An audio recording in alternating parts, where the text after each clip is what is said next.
Welcome to Hotline TV, everybody. I'm John Mercurio. And I'm Amy Walter. All right, it is primary day in Georgia, people.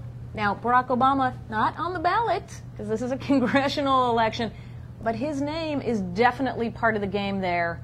John Mercurio, can you tell us what's happening there? And what does it mean, maybe, for Georgia's chance at being in the battleground state category? Lots of things to talk Lots about. of things. Not one, not two, but three races. The Senate primary, the Democratic Senate primary, two House primaries where Barack Obama has been a big part of the subplot. Let's go to the Senate primary first.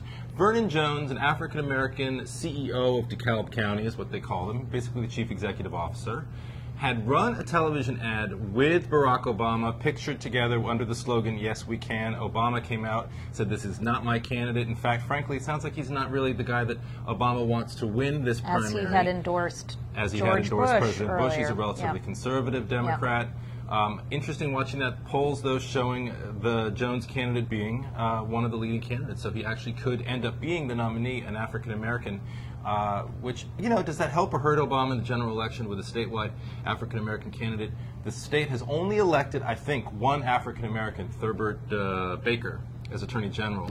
So this would be a departure. Denise Majette ran for Senate against Johnny Isaacson. What did she get? Like 6%?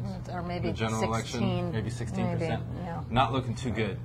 Two other races, though, we're watching. The congressional primary for John Lewis. Very interesting. He endorsed Clinton at first, and then he switched to Obama. He's got two African-American challengers in the Democratic primary. Running as a change. They are running as the change candidates. They are running as the sort of, again, new generation, unofficial Obama type candidates. Well, yeah, and it looks a lot, too, like the Jesse Jackson, old guard, civil rights era African-American community versus younger African-American community. It's like, for John Lewis, that Jesse Jackson thing couldn't have come at a worse time.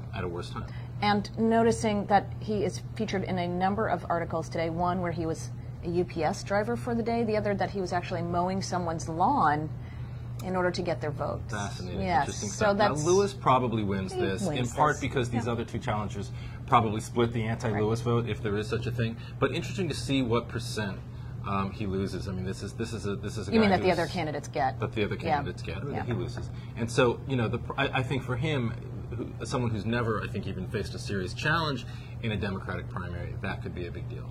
All right, and then third and finally, John Barrow. Your guy, John Barrow. Oh, he is my guy? He's a big fan of Amy Walter. You know what I like about him is that he represents Athens, Georgia. You know who's a big friend of John Barrow? REM. Michael Stipe. Big fan. Big fan. Although conservative Democrat.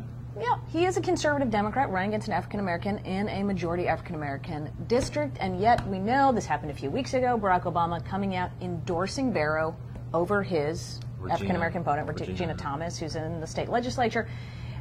Again, bottom line, it doesn't look as if she's getting all that much traction in this race in the first place, and in fact, I think the fact that Obama came out and endorsed Barrow probably gave her more attention than anything else.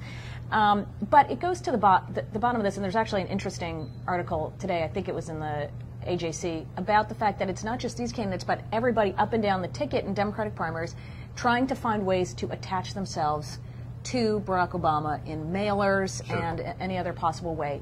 Obviously makes a whole lot of sense in a heavily African-American state, a Democratic primary. But is that going to happen in November? I mean, that opens up the question, are we going to get any sort of indications from the primary today of what the state's going to look like in November? I don't think so, because again, I think the only factor, frankly, I think a big factor for working in Obama's favor is Bob Barr. I think this is the one state where he could pick up 2, 3, 4% of directly coming out of John McCain's vote in a way that could help Obama. All right, I'm still not convinced about the Barr influence, but I do think you get a whole bunch of African Americans registered and voting that we hadn't seen at the polls before. That's what the Obama campaign thinks is going to happen. I don't know, it still seems like a state that it grows very quickly, thanks in large part to an influx of folks moving in, live in these exurbs, not exactly moderate. Obama territory. Yes. I hear you. But we'll wait and see. We have yet to see any polling there that I feel very good about. So until then, we have Georgia on our mind. Yes, we do. Well, scriptless, he did that, people. Scriptless. This whole show is scriptless, by the way. I hope you guys noticed that, or maybe didn't notice that. That would be even better. Until tomorrow, thank you so much for watching our first scriptless show. I'm John Mercurio. And I'm Amy Walter. At least we won't have pantsless shows. Are we going to have one of those? I don't think so. No. No, awkward. Very.